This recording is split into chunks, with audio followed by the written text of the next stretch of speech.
라디오 텐텐 기도입니다. 오늘 날마다 주기로 큐티 본문은 로마서 7장 7절에서 12절 말씀입니다.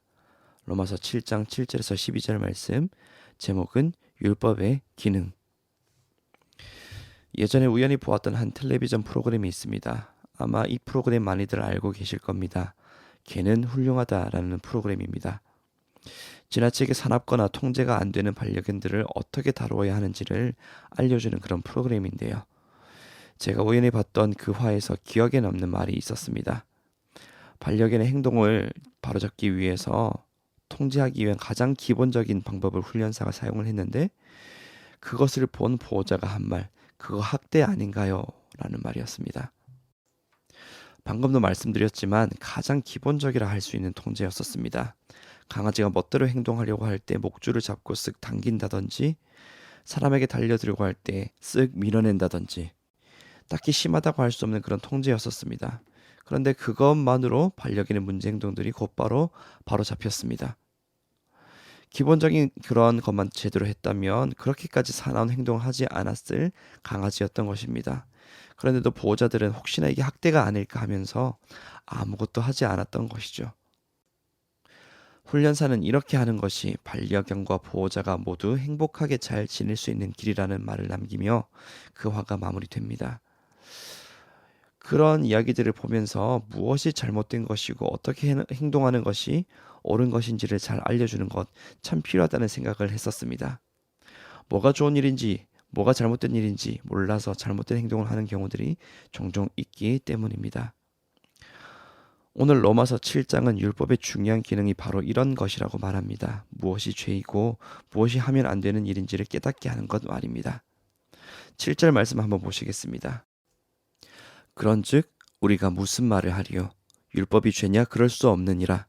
율법으로 말미암지 않고는 내가 죄를 알지 못하였으니 곧 율법이 탐내지 말라 하지 아니하였더라면 내가 탐심을 알지 못하였으리라.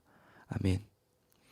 7절에서 바울은 율법이 없었다면 죄가 죄인 줄도 알지 못했을 것이라고 말합니다. 율법이 있기 때문에 해서는 안 될 것이 무엇인지 분명히 알 수 있다는 것입니다. 그래서 12절을 통해서도 말하듯이 율법은 죄를 경고하고 조심하게 하는 선한 것이라고 바울은 말하고 있습니다.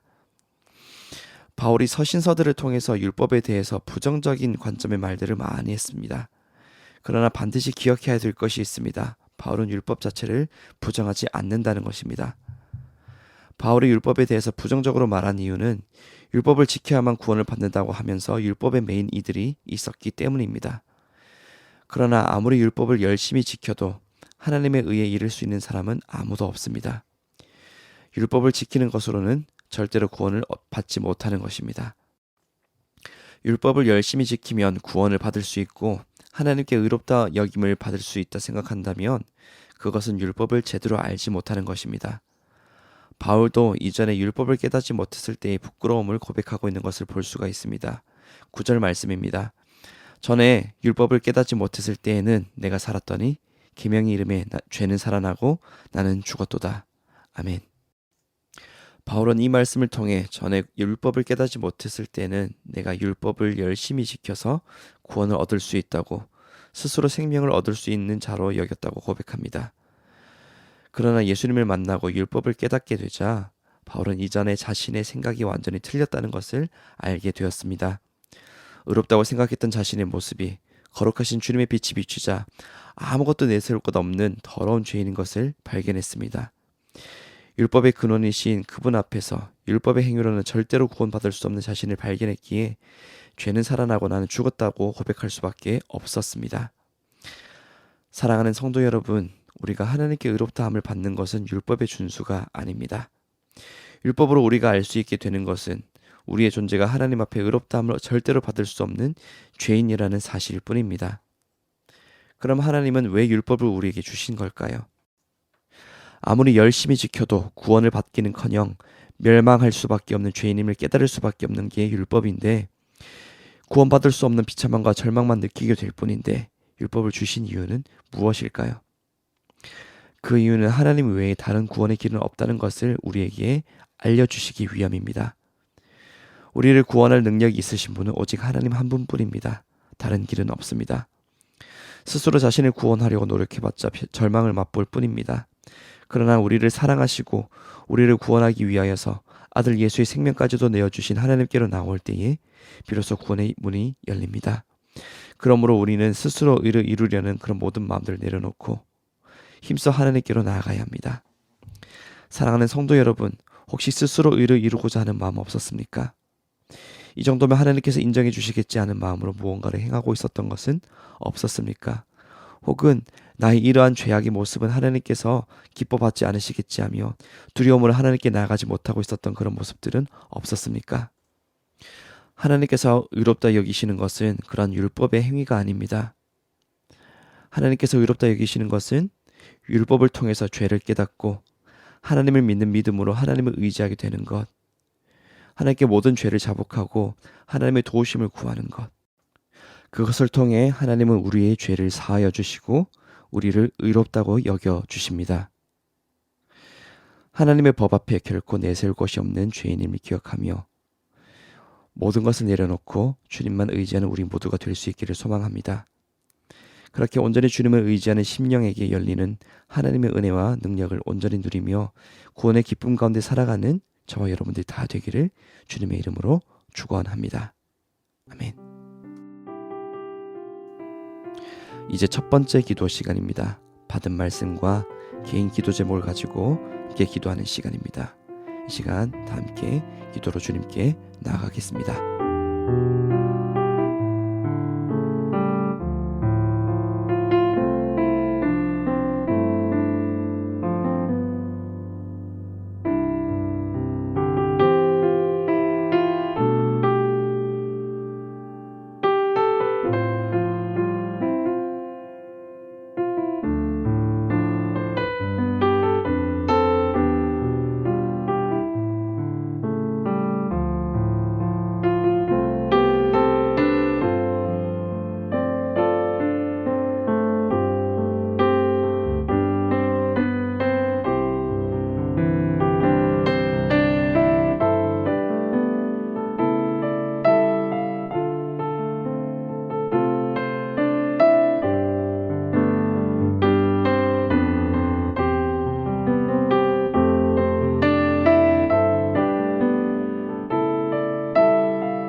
이제 두 번째 기도 시간입니다. 하나님께서 우리에게 율법을 주신 이유는 율법을 통해 오직 하나님의 은혜만이 우리를 구원할 수 있는 길임을 깨닫게 하기 위함입니다. 우리의 모든 죄를 깨끗하게 하시고 의인으로 삼아 주실 수 있는 분은 오직 하나님 한 분뿐입니다. 그 하나님을 의지하며 그 하나님의 은혜를 구하며 우리 자신의 모든 죄악을 내려놓고 주님을 의지해야 합니다. 이 시간 다 함께 마음을 모아 주님께 기도로 나아가겠습니다.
주님, 주님의 말씀 율법을 우리에게 주사 무엇이 선하고 악한 길인지를 알게 하여 주시며 우리를 선한 길로 인도하여 주신 그 주님의 은혜에 감사를 드립니다.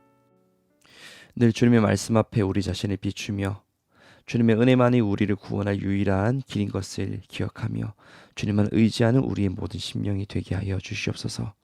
그렇게 주님 앞에 엎드려 주님의 은혜를 구할 때에 우리를 의롭다 여겨주시고 천국의 백성의 그 기쁨을 누리게 하시는 주님을 날마다 경험하게 하여 주셔서 더욱더 주님을 믿는 믿음으로 살아가는 우리 모든 삶이 되게 하여 주시옵소서. 예수님의 이름으로 기도드립니다. 아멘. 이제는 각자 개인적으로 기도하시면 되시겠습니다. 평안한 밤 되십시오.